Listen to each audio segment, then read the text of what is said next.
তো চলে আসলাম একটা বড় ব্লগ নিয়ে আপনাদের মাঝে হাজির করলাম। তো ভাইরা দেখলেন আমার এই গাছ কাটা, এই নারকেলের গাছগুলো আমরা সব কাটবো এখন। দেখতে পাচ্ছেন 3টি গাছ কাটা হলো। এই যে নারকেল, এই গাছটা বাকি রয়েছে।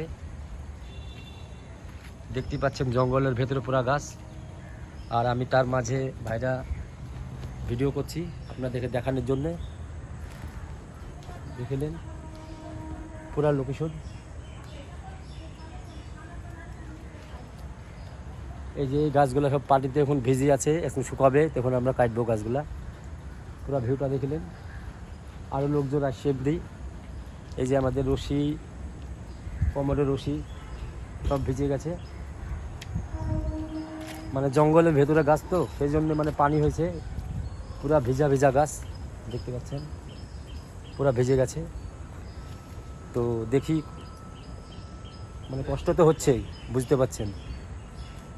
কষ্টর মাঝেও আমরা গাছে উঠছি, তার কারণ আমাদের এরকমই, মানে ডেলি আমাদের গাছ কেটে নারকেল বিক্রি করতে হয়। এই যে দেখতে পাচ্ছেন গাছ পুরো ভিজে গেছে পানিতে। আর এই যে আমাদের জামাই, হাই গাইস, সাপোর্ট টাপোর্ট করো তোমরা। সারাদিন যে ভিডিও নিয়ে পড়ে থাকে, এই জামাই কষ্ট করি গাছে উঠছে, একটা সাপোর্ট টাপোর্ট করো। অবস্থা কি হয়ে গেছে জামাইয়ের, সাপোর্ট করো, বহুত হাল খারাপ সবারই, পুরা জঙ্গলের দিকে ময়দান। তো ভিডিওটা একটু লাইক করবেন, সাবস্ক্রাইব করে দেবেন।